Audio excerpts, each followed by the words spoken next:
A helicopter lifted a couple of Dutch climbers to safety today from Pakistan's K2 mountain, the world's second tallest peak. They were among those caught in an avalanche that left at least 11 people missing and believed dead tonight. The snow and ice fell Friday, cutting ropes used to get across a treacherous gully, and some of the climbers were apparently swept away. We had accurate information in the sense that the two mountaineers who have been rescued, they are in the Skardu CMH hospital, and one of the Italian mountaineer, he was spotted by the helicopters at 7,000 meters, and he will be rescued when he comes to 6,000 meters. So the search is on, and I am very hopeful that he will be able to ascend to that height, rather to that depth where he could be rescued. This will likely go down as the deadliest tragedy in the history of K2.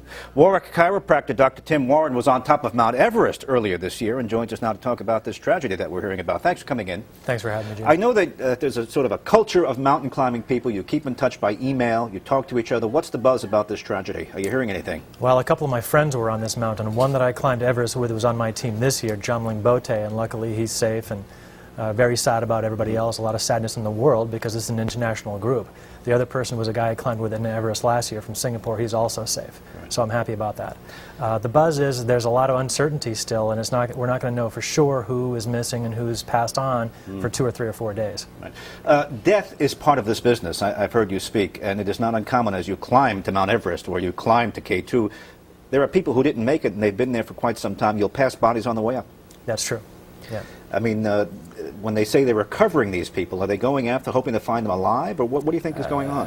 It's a tough thing, and it just reminded me a little bit because this avalanche was in a place called the Bottleneck. Now, I haven't climbed K2 and have no plans ever to do that, but there's a very dangerous place that I've seen in pictures called the Bottleneck, and it's like the worst place that an avalanche could happen, and a very, very difficult place. People are slowed down there, so it was the worst place for an avalanche to come down and take people out. And it almost left people above that part unable to get down, kind of like the Twin Towers in '01.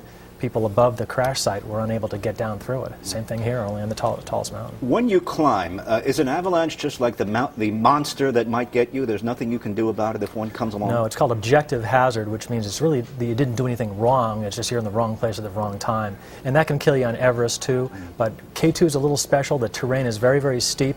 And also, the storms are very freakish on K2, a little bit easier to predict on Everest. So K2 is definitely, though shorter than Everest, is a harder climb than Everest. So once again, there's nothing you can do to prepare for one. You plod along, you go along, and you don't know when it's going to hit you.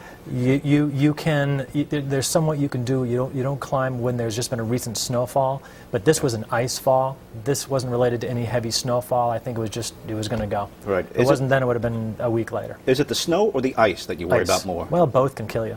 Both can kill you, and they're both what make up an avalanche. Right. Is loose snow, but also ice that's been building up for years. I don't know much about avalanches, but is there a warning system? I know that in the ski areas they have warning systems. Is there something that your guides look for up there? Anyone they can look at the weather and tell if we're in trouble here? People train for years to try to predict when an avalanche can happen, and there's certain times in climbing where you just have to take your chances, and this is one of those cases high up on the mountain. And unfortunately, it's about one of the most inhospitable places on Earth, high altitude. People are going for the summit at this time, which means they don't have a lot of survival gear in their packs to save weight. Nobody's carrying a bag, nobody has a stove to melt water. It just happens at the worst possible time on this particular incident. All right. Dangerous business. I'm happy to be retired. All right. Thanks for coming in. Thanks so much. Okay.